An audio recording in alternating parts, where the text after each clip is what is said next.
today? Yeah, a little bit. A little bit. But may I say, boy, Bennett, you look sharp. Huh? Thank you. Just like you're out of a magazine or something like that.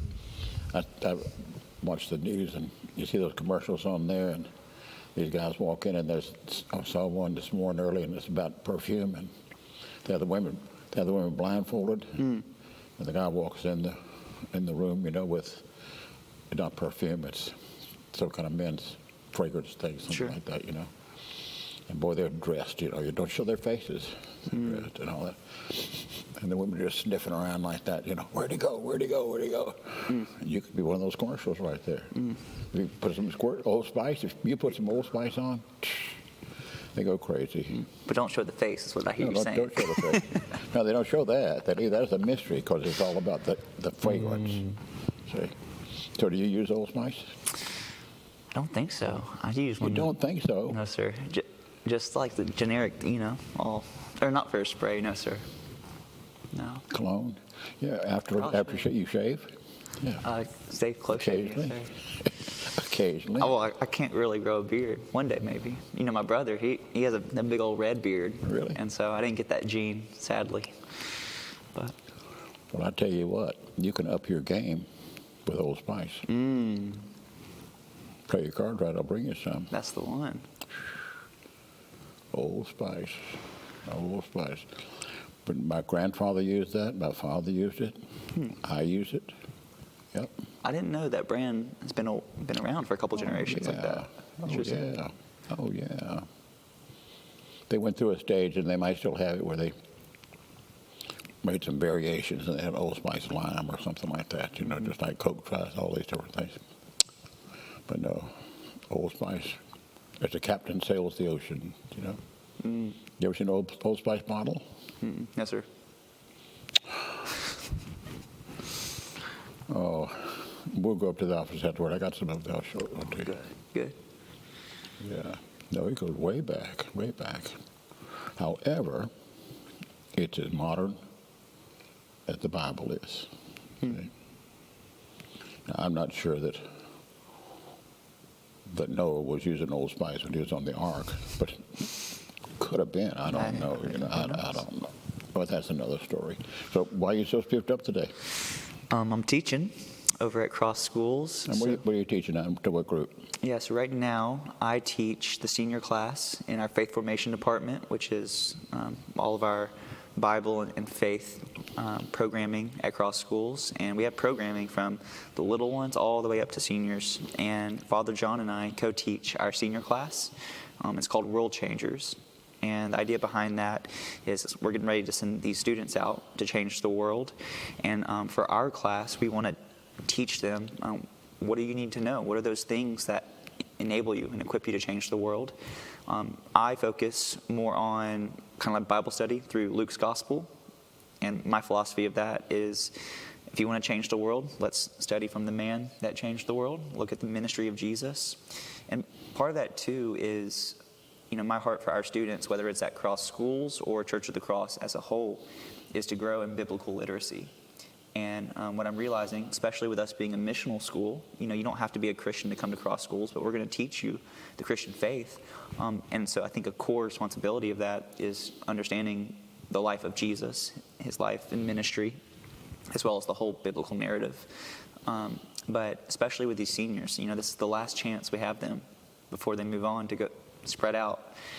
So how many seniors are there this year? 20. Now, how many of those, this would be their first year? Only one, maybe two that I can think of. So they really they've had some foundational work, because you're hitting every child every day with faith formation. So if they've been there a year, they've got something 2 years, 3 years, 4 years, you really have something to build on. Yes, sir. And that's what makes me really excited about the younger ones, too, because over the past few years, as faith formation has grown, the kind of ideology of the whole program has grown to where, for a lot of these seniors, like even when you're in beginning high school, you're learning some of the foundations of theology. Throughout your electives in faith formation throughout your sophomore and junior year. You're taking classes like biblical narrative, understanding the big picture. Right now, Stacy Nix is teaching some letters of Paul, so you're getting more detailed on certain aspects. World religions, you're considering those types of things. So for me, thinking this is the last chance with them, what's the final thing? You got to know this if you know nothing else. And I want them to know the life of Jesus. And so I'm teaching that kind of side of the class. And Father John, we're co-teaching it. So we're on a block schedule right now. So I'll teach an hour and a half on Tuesdays. Wednesdays, we have a 30-minute class. So it's kind of review. And then on Fridays, Father John is teaching through How to Win Friends and Influence People with Dale Carnegie, the classic. And so we want to teach some of those biblical skills for changing the world, but also, those social skills that are timeless as well. So, Did you ever think about being a teacher when you were younger? I did. I said when you're younger. You're still a chap. Yes, sir. That's right. I mean, was that something that you aspired to do, to be a teacher? In part, I have always felt called to preach the gospel and to be a preacher in a parish setting. Though when I was in middle and high school in Georgia, I went to a small private school. It was a little bit bigger than Cross, but it was still a private Christian school. And some of those Bible teachers were not only phenomenal teachers of the Bible, but just a lot of men, interestingly enough. A lot of the other core classes, like math or whatever, English, were a lot of women. We had a lot of men as our Bible teachers. And even some of my personal coaches were some of the Bible teachers too. And so I saw a vision for, in the classroom, teaching and walking through different aspects of the Christian faith, not just Bible, but the Christian faith at large. And that really inspired me. And I always thought that'd be so cool to be able to do that. And always feeling that call to preach, though, and being in a parish, I felt like, I didn't necessarily expect to have an opportunity like this, and that's been one of the benefits of being here. Well, did you go to a Christian college? I did not, no, sir. Well, kind of, but not really. My freshman year, I went to a Methodist school to play football, actually, signed to play college football. But then... you were a tackle or a guard, something like that? I was a linebacker. No. Yeah, so I kid you not, I was about 50 pounds heavier. I was thick, and then I got Seriously, a linebacker? Yes, sir. Yes, sir. Oh. And then when I got there, it was one of those situations where they over-recruited, had way too many people on the team, and I was a little nobody, was going to have to wait a couple years to even be on the practice team. And so I stayed throughout that year at that school, but then I didn't end up playing at all. When I found out the dynamics of my involvement in the team looked different than what I was signing up for, I withdrew that freshman year, so I didn't even really play at all. Stuck out that freshman year at that school, and but then transferred out to University of North Georgia. But it was through having football as my plan. When that fell through, although it was a Methodist school, but there wasn't really any spiritual life much going on at the school. But I got really involved in a church in Atlanta around there that the school was close. No, that's North Georgia, Atlanta.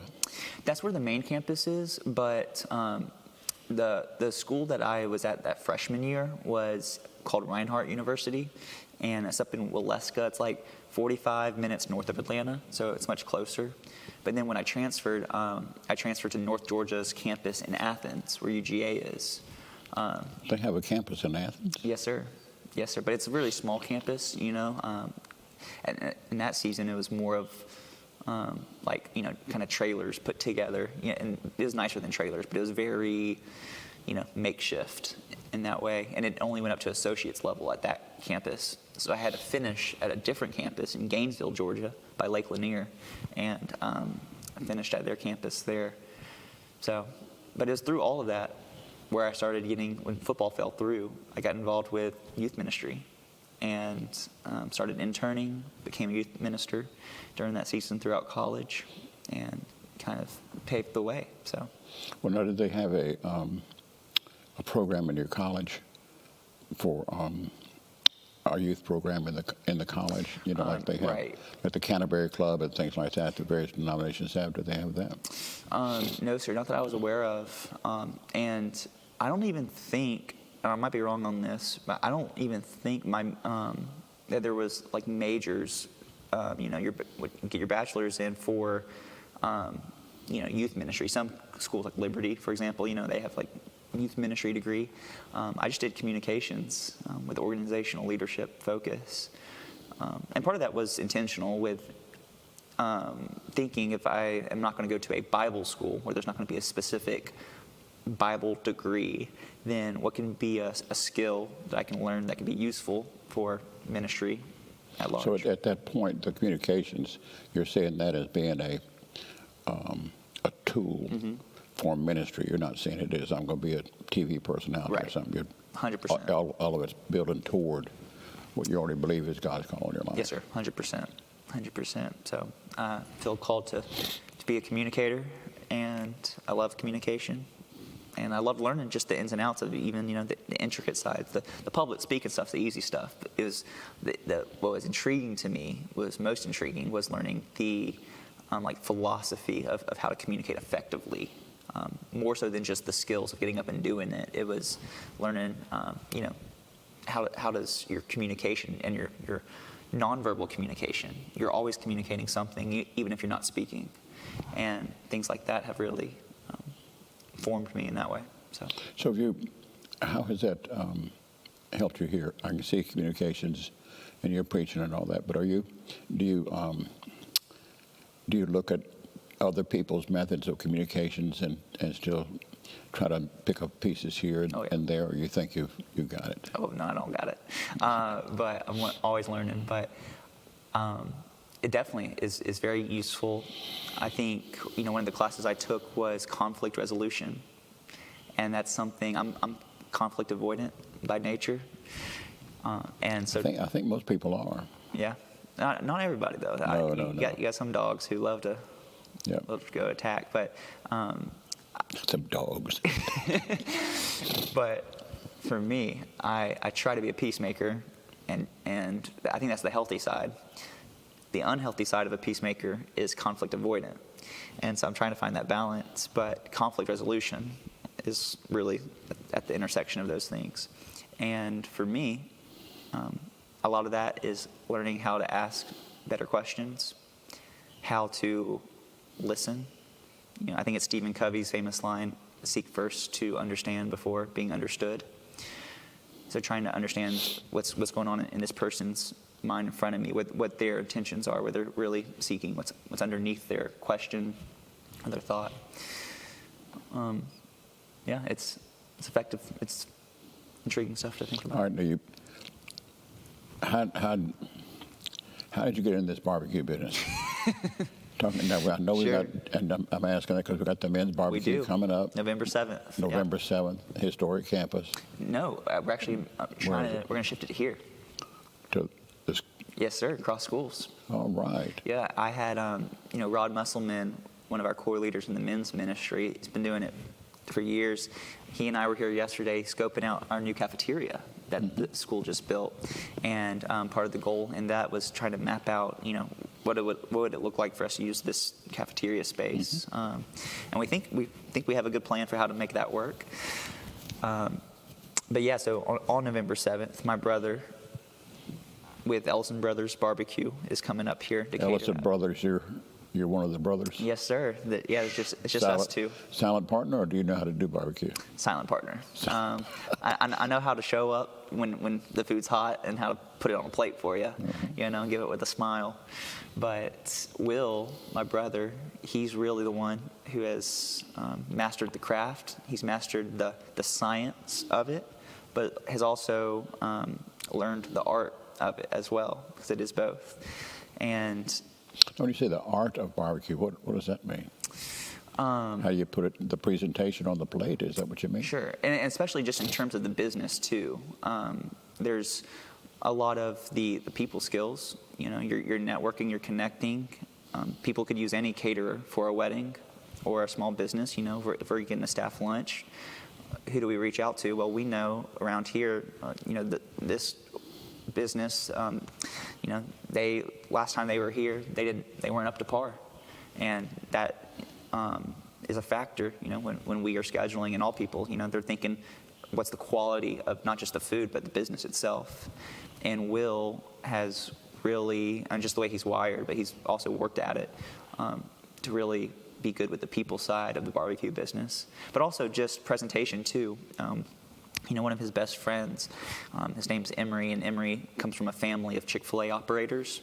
And, with Chick-fil-A, they're so meticulous with their details and their processes.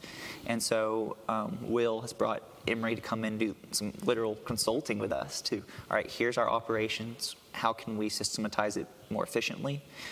From the customer perspective, what can we be doing to make sure that they have a better experience? And so he has it down to a science and a T. So when he comes here and sets up for our men's barbecue, he'll have not just the food ready and prepared very well, but the presentation of the tables and the tablecloths, the type of tablecloths we use. And so everything will be cooked in Noonan? No, sir. I'm glad you asked that question. He is going to come up here with the whole family. By the way, Will and his wife Christy and the new baby just had their baby, Julie Beth, and they'll be up here. And then my mom and my dad and I think my granddaddy are also coming up that weekend. And I'm preaching that weekend, so it's just going to be a full weekend for the whole family. But Will, the way we do our barbecue, we have a home base of operations down in Georgia and a big old smoker and everything down there. But with Ellison Brothers Barbecue, we have a massive food trailer. And so, sometimes you have food trucks where, like, you literally are driving the thing that you serve from. Ours is a food trailer that goes on the hitch, but it's a massive piece of work. And the front 2/3 of it is kind of like your traditional food trailer with a serving window there and places in there where they're preparing the food, plating it, things of that nature, and storing stuff. But then also on the back third of the trailer is kind of like a little porch, like it's covered, and then it has a giant smoker mounted on it on the back. And so part of Will's process and the standard, for Ellison Brothers is he always wants to have fresh meat, fresh food, and it's not going to be cooked the day or two before and frozen and brought in. So he's going to come, I think, Wednesday night, and the barbecue's on a Friday, November 7th, and then he's going to buy the stuff, the materials fresh from here. And then Friday, he's going to, 1 a.m., 2 a.m., get the smoke rolling and have it all fresh, ready.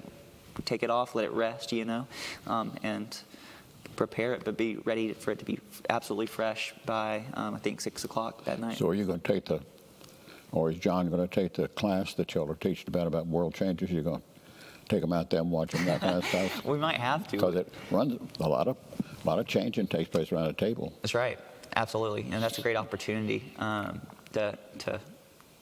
to do that with them. So I'll have to think about that for that Friday, because we do have, and that's part of the, as we're well aware of, that's part of the opportunities that we have with having the school right here. There's a lot of communication between the church and the school, and logistics have to be figured out. And we have this giant smoker, with smoke's going to be rolling all day Friday. I'm having to get with Christy Wheat to figure out where's the best place where it doesn't interfere with carpool and things of that nature. So there's a lot to figure out. And what would be on a menu for like Friday night? For that Friday night, we're going to do pulled pork. We're going to do our homemade coleslaw and baked beans, which has a lot of bacon and goodies like that made into it. So, and typically, if he's serving at like a wedding, or sometimes he'll show up at like be on the rotation for a winery or a brewery down there. The menu, when everything's located closer to home, can be a little bit more extensive. Like our homemade mac and cheese is really good.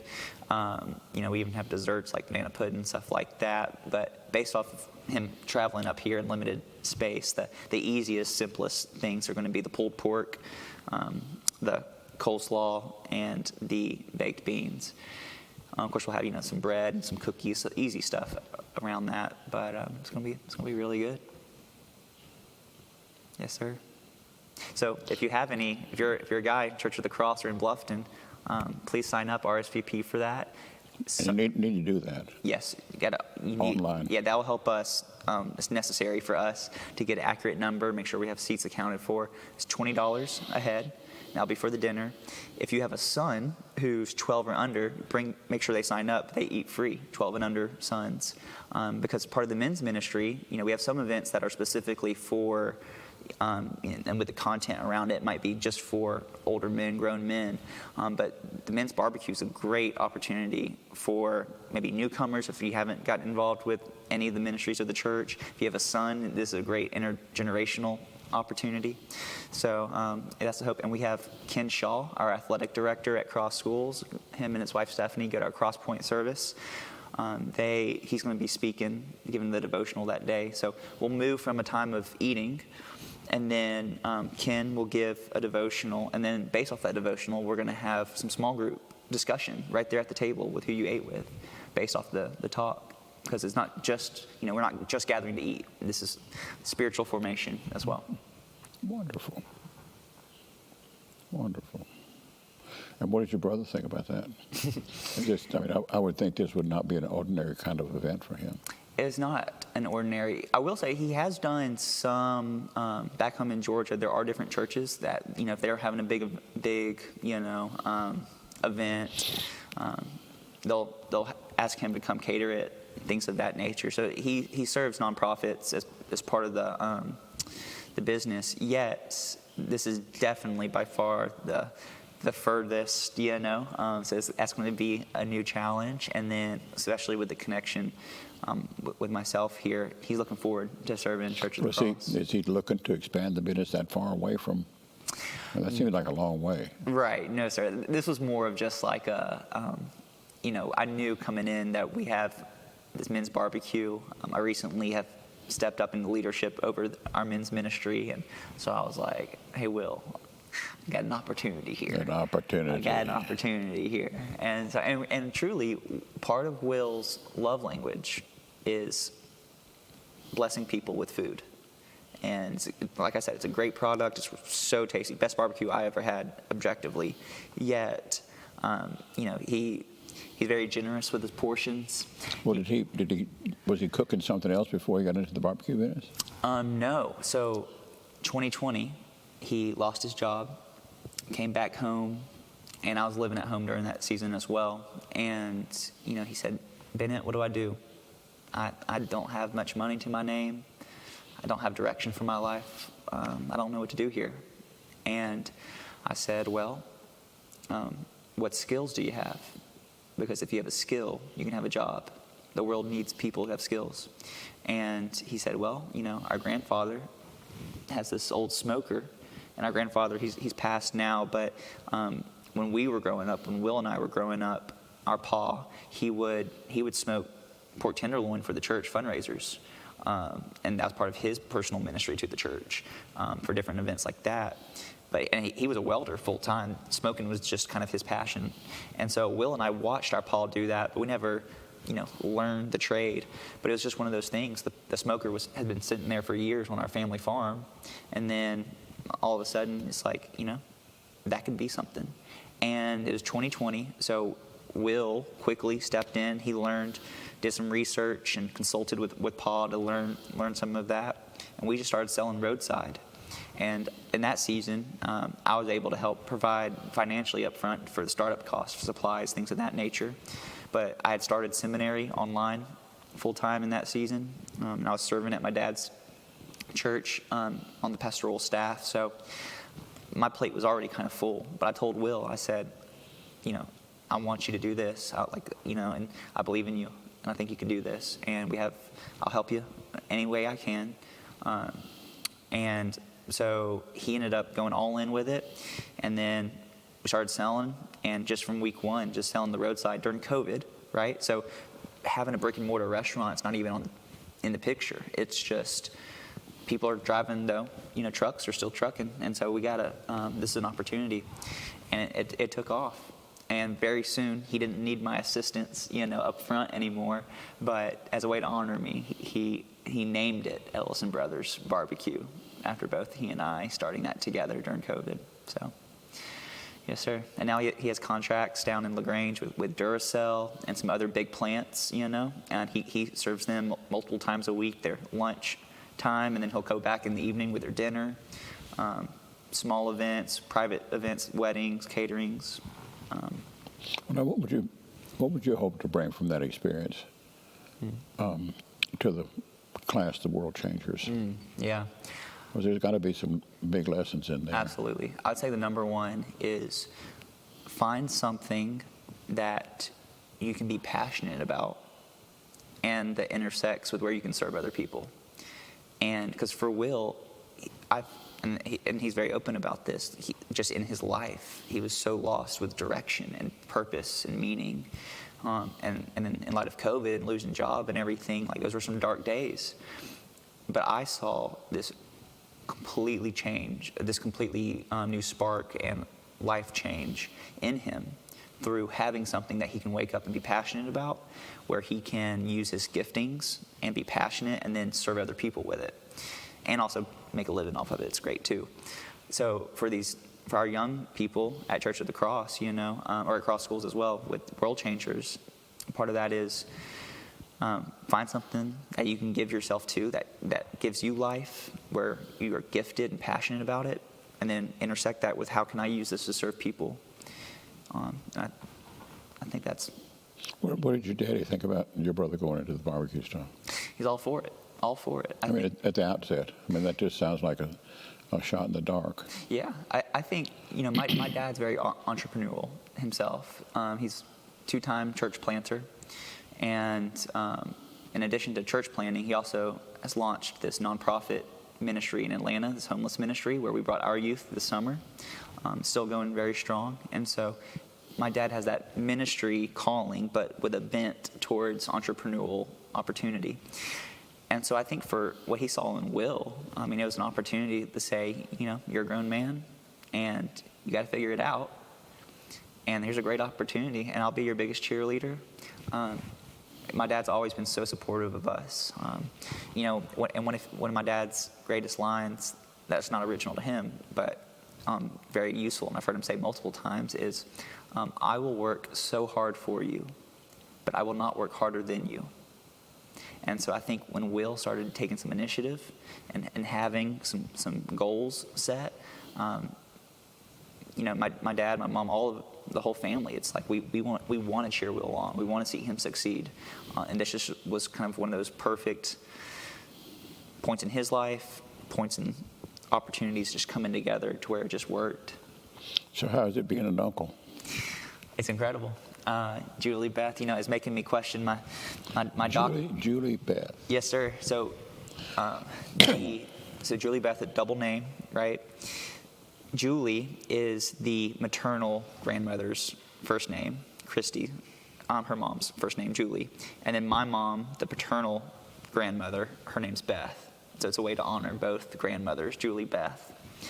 And which I thought was really thoughtful of Will and Christy to honor both in that way. I went down there probably a week or two after she was born and spent the weekend with Will and Christy and Julie Beth, and it was just incredible.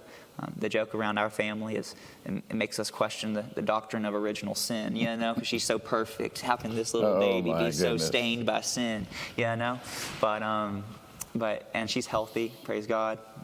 Christy, she recovered like a champ, had a C-section and all that, and she's been doing so good.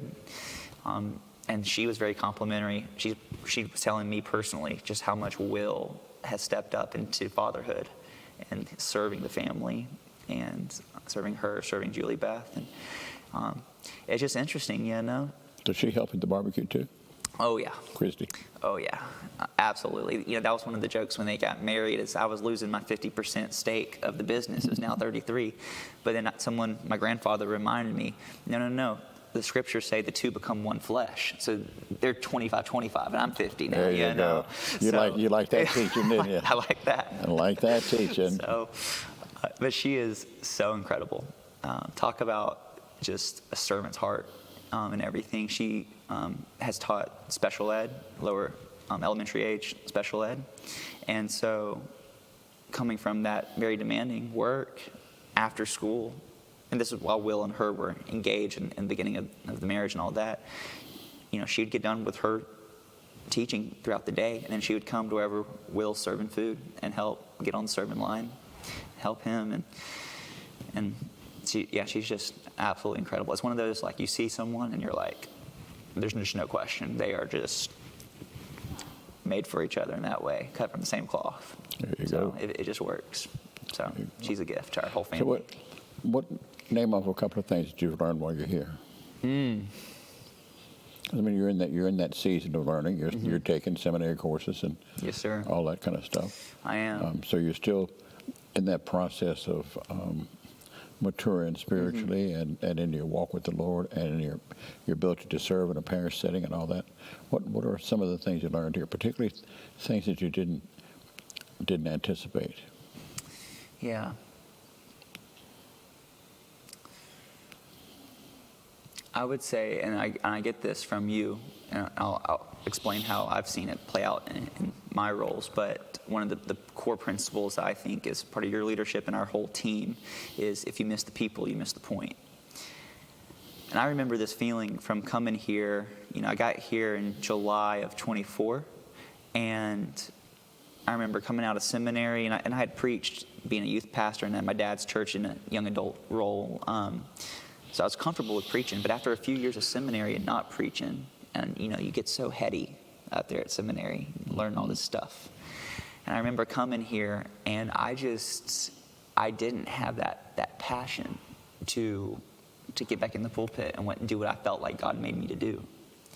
And I was having a hard time just sitting there racking my brain with all this that I just learned over these past few years. And even if I had the opportunity to share, like, what do I say? I'm still wrestling with trying to piece all this stuff together. And then just living into that model of just getting to the life of the people. That's where it all matters. I had a mentor tell me shortly after being here, if you learn all this stuff in seminary, but what you'll learn is when you get into the real life of the people, there's so much that you've got in your head that doesn't meet them where they're at, and all that other stuff, save it for the libraries. Like, all that matters is the way of the theology that we learn is what can get into the lives of the people. And so, I think it works both ways. I get to learn from the people, like what they're walking through, like everyday life for them, the real struggles of people, especially our congregation at Church of the Cross. We have families, we have young ones from cross schools and cross point service. You see the little ones running around, all the way up to a strong presence of our ministry for caring for those who are dying. And so the needs that I was exposed to here in the life of the people was on a wider spectrum than what I had previously encountered in other ministry spaces. So then it allows me to process, okay, how does the good news of Jesus meet this elderly person who's facing death, and I get to walk with them? How does it meet the family who has kids that are acting up or the marriage is struggling? How does it meet the high schooler right now who's feeling like they're being bullied at school?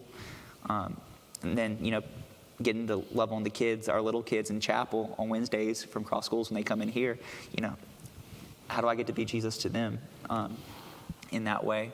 So focusing on the people and how does the good news meet them, and all the theology that I got in my head. Yeah, like all of it's nothing if it doesn't. What's it? Could you think of something big that you're wanting to learn you haven't got yet?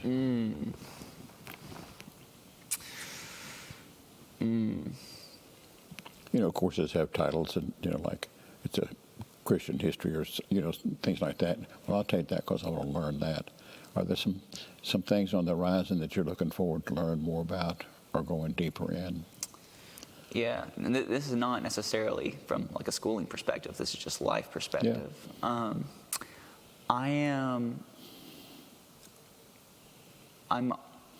There's a few men in my life, women as well, who embody this, but especially I can think of men who are in ministry, who are older, in their latter half, and And there is an even keel, an unshakenness, and a deep humility. You don't get rattled. There's a focus, and there's a willingness. There's a sense of, even when the wheels come off, they're unshaken and they keep moving forward. I want to learn how to embody that and how to grow into that. And is that a learnable thing, or is that a function of time and experience? And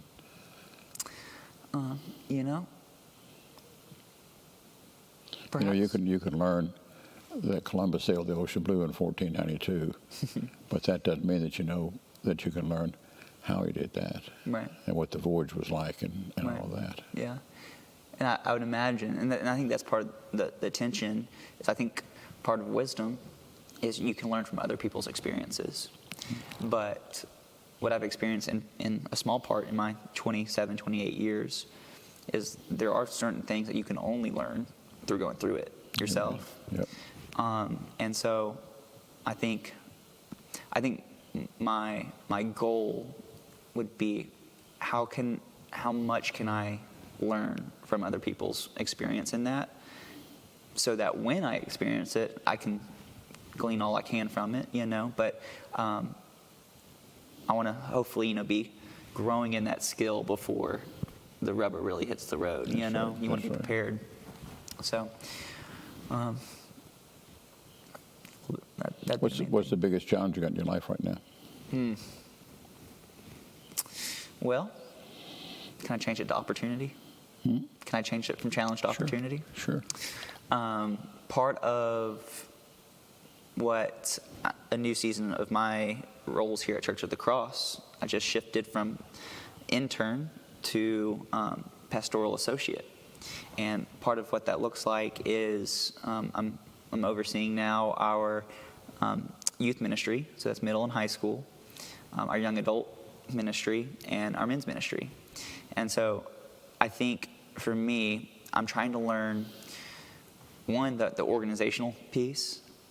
I think I tend to lean towards, like, I'll show up and connect with the people, and I got enough in my heart and in my head to, like, just meet there in the moment. But especially with the church, a parish of our size, you got to be thinking through the logistics way ahead of time. Amen. You got a lot of people that you need to make sure you're on the same page, and especially with the size of everything, it can't be just show up and Bennett do it, right? I got to be leaning on volunteers and delegating and making it not dependent on me alone. And so I think the challenge and opportunity in that is, as I have more roles and opportunities, which I'm really excited for and grateful for, what does it look like to do all those well? And middle school and high school ministry, we've talked a little bit. I feel like God's given me a clear vision for our high school ministry, some new direction with that, where we'll be shifting to having more of a dinner and Bible study programming around in the homes of people within our parish. So it's connecting with people to say in our parish, hey, this is an opportunity for you to invest in the next generation, to walk with our young people and invest into them. Would you be willing to open up your home? And if so, coordinating the logistics of all that, the communication of all that. And then with our students too, it's like we're going to have a great time, fellowship and dinner around the table, but then moving to study the Word. We're going to do a Bible study. If you want to hear a sermon, come Sunday morning. I think that'll be your best opportunity to hear a great sermon from all of our communicators. Wednesday nights in that small, intimate space, I think the best use of that time will be, let's dig into the Word on a deeper level that we can have in this setting that we can't elsewhere. So that's what I'm really looking forward to. But that's a whole new model for me. So it's a little intimidating, a little scary to be like. Well, why did you go to that model instead of one that was familiar? I think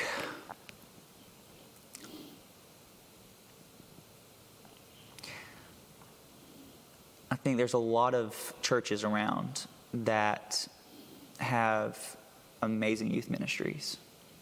And I think the traditional model is not a bad model. Show up, play your games, eat your food, have worship on a stage, with a band, and then have a sermon, and then we'll have some small groups. Those are all beautiful elements. My question is, what's going to be unique about Cross that we're going to bless our students in a unique way?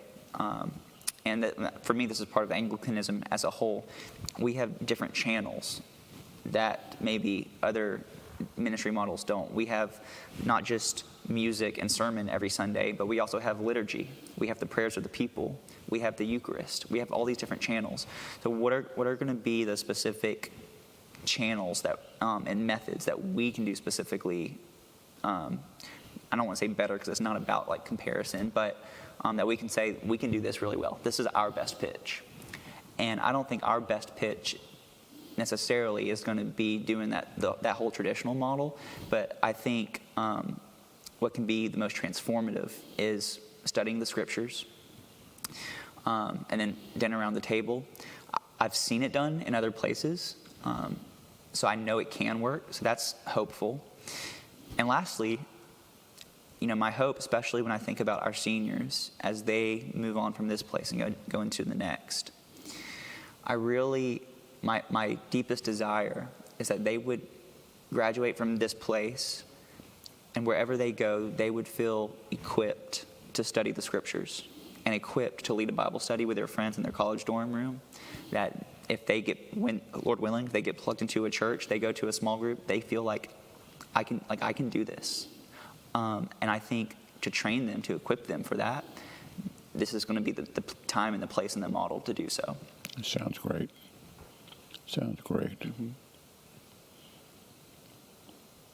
All right, so what can we be doing for you?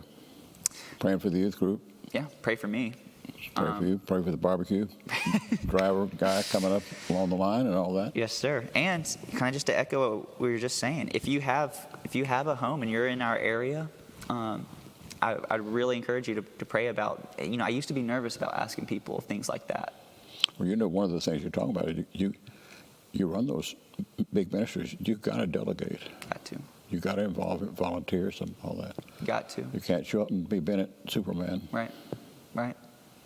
And, I used to be worried about asking big asks, from people like that. Would you open up your home to 5 to 10 people coming in, having dinner?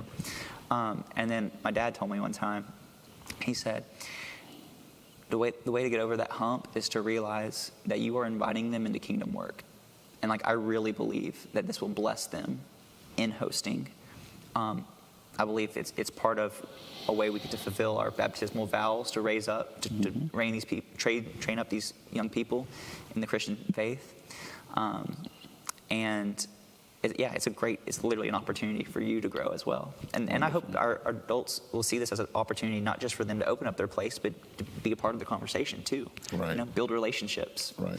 And so I'm trying to get a rotation of 8 homes. That's my goal. So that was kind of like your model with the confirmation, the youth having mentors, people to walk with them, and that same idea where you're doing life together. Absolutely. Kind of deal. Yes, sir. So we had youth confirmation. I had the opportunity to lead that teaching over the 5 or 6 weeks there.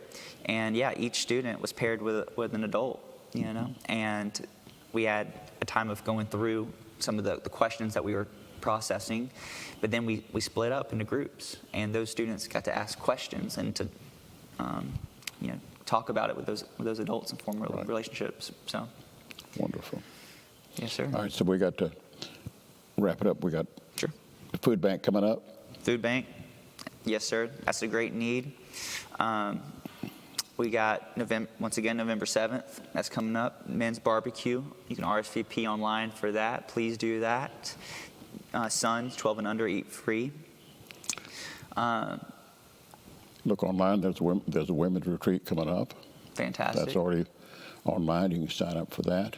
You can't sign up, but people can sign up for that. That's right. And you just really got to get into that webpage and the e-news that comes out every Thursday. There is so much going on here, just so much. And you you got to keep up. That's right. So the train's moving. You got to keep up. Not that you're going to get run over if you don't keep up. It's just you're going to miss out if you don't keep up. Everything's not for you, but there's something for you. See? So, lots to do. And everything we do, though, folks, remember, be faithful in your worship, be faithful in studying God's Word, be faithful in your prayers, and be faithful in serving somebody else in the Lord's name. Proud of you, Bennett. Thank you. I'll bring you some Old Spice. Yes, sir. I'll take your game up to the next level. To the next level. You got to get a stick, though. Okay. You put on that Old Spice, you got to beat the women off. Didn't know what you meant by that. Yes, sir. You have to get a stick. Yep. Anyway, thank you for giving us your time today. Yes, sir. Blessings to you. Blessings to y'all. Thank y'all for giving us your time, and know that God loves you, and so do we. Got a hug for you when I see you. I'll be here on this campus this coming weekend, and Bennett, you were over here. Yes, this sir. past Sunday, the bishop was here in the morning. You were over at Cross Point. Yes, sir. Great. Yeah. So where are you this coming weekend?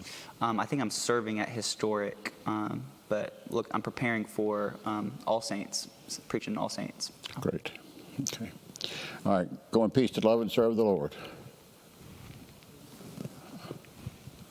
Thanks be to God. There Yes, you sir. go. I'm learning. There you go. There you go. All right. Blessings to you.